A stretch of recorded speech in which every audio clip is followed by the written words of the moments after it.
Hello everyone, and welcome to the weird, scary and horrible parts of humanity.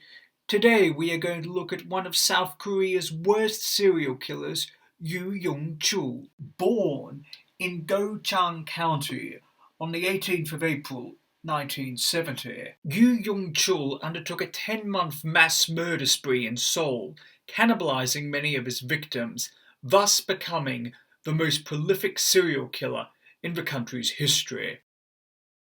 Growing up in poverty, Yul's parents separated shortly after his birth, and he was raised by his grandparents. While in school, he found himself enamored with the arts and applied to a high school that specialized in the arts, but having been denied, he instead went to a technical school.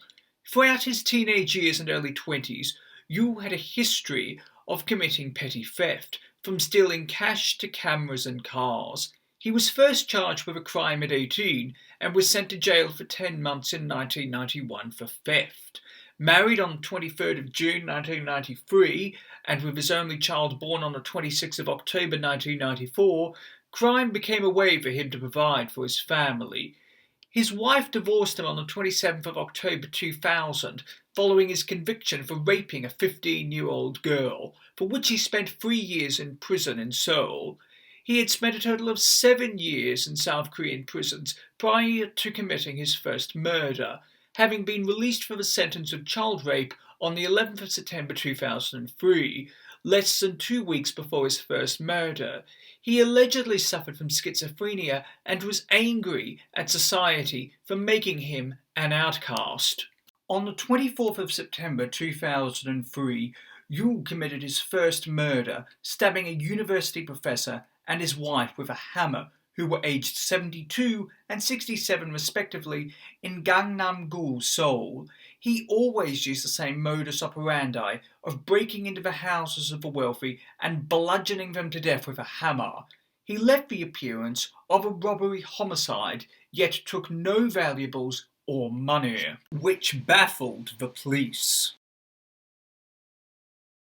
Yul also murdered 3 individuals aged 35, 60 and 85 on the 9th of October 2003 in Ghoul Seoul, and an elderly 60-year-old woman in Gangnam Ghoul Seoul on 16th of October 2003. He further murdered an 87 and 53-year-old as well as a baby in a house in Ghoul Seoul on the 18th of November.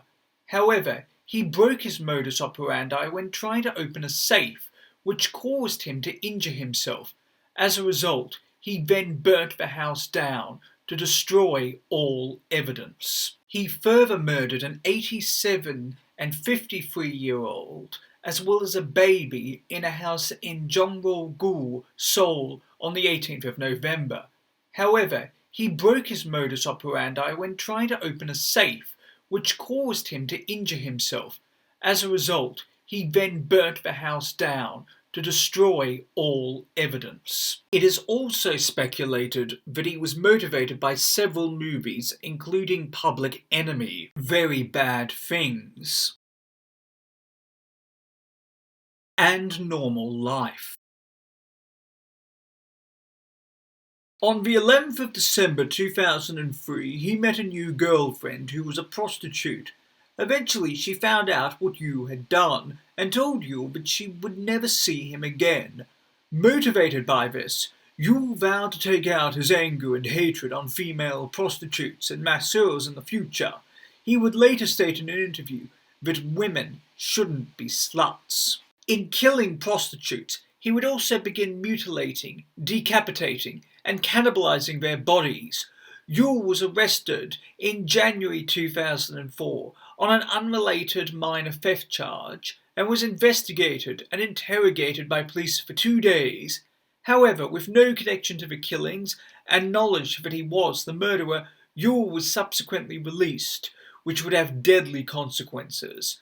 As revenge for his former girlfriend dumping him, Yul murdered the first prostitute he saw after his release by choking her to death on the 16th of March 2004. He also mutilated and cannibalized her body before leaving her corpse on a trail near Seoul University. Yoo did confess, but on the 14th of April 2004, he murdered a 45-year-old street vendor, but has refused to tell police why he chose to kill the street vendor when all of his other victims were either wealthy individuals or prostitutes.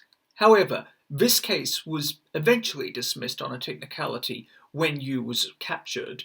From his 14th murder, Yoo, possibly out of cockiness, adopted one modus operandi which would be utilized for all of his remaining murders. In Ghoul Seoul, in April or May 2004, Yoo took a prostitute to his apartment, knocked her out with a hammer, decapitated her in his bathroom, smashed her head in, mutilated her body, and trashed the corpse into a construction site near Bongwon Temple in Seodmun-gu in the mountains of Seoul within a very humid area. He followed the same modus operandi for the other 8 prostitutes he would murder. He was able to take advantage of the anonymity of many of Seoul's prostitutes, with prostitution illegal in South Korea, as well as the fact that he possessed a fake police badge. Yoo later confessed in letters to the press that he was most scared when his son called to ask if he still had a cold while he was mutilating a prostitute. Pimps eventually became concerned that their girls were missing and volunteered to assist the police in finding the killer, noticing that one telephone number came up continuously and notified the police. On the 13th of July 2004, Yoo committed his final murder of an Aesonggi prostitute and left the body at Bongwon Temple. Able to utilize his footprint left at the site, as well as security footage and phone numbers provided by pimps, Yoo was arrested near a Grand Mart supermarket in Ghoul Seoul at 5 a.m. on the 15th of July 2004. When arrested, police found poems that he had written longing for his mother in his studio flat. Yoo admitted to 26 murders, but police were only able to link him to 21 murders, and he was convicted of 20 due to a technicality in the murder of a street vendor, with police unable to find secure links to the other 5 murders. During sentencing, Yoo said that he felt sorry for his victims, but he would kill 100 more people if released. With Yoo sentenced to death on the 13th of December 2004, the Seoul Central District Court stated, "Murders of as many as 20 people are unprecedented in the nation and a very serious crime. The death penalty is inevitable for Yoo in light of the enormous pains inflicted on the families concerned and the entire society."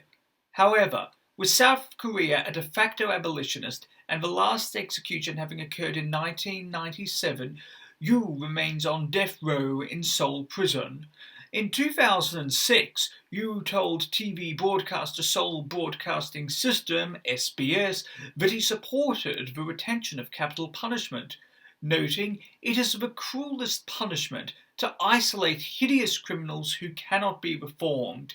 It would be unfair to the world for people like me to continue living. I object to abolishing the death penalty. In 2008, the South Korean film The Chaser was released, which was inspired by the case of Yoo Young-chul.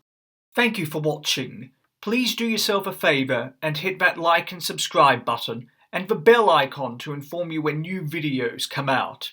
It helps more than you know, and your support is truly appreciated. Until next time, stay awesome, stay classy, and be kind to everyone you meet, and have an amazing day.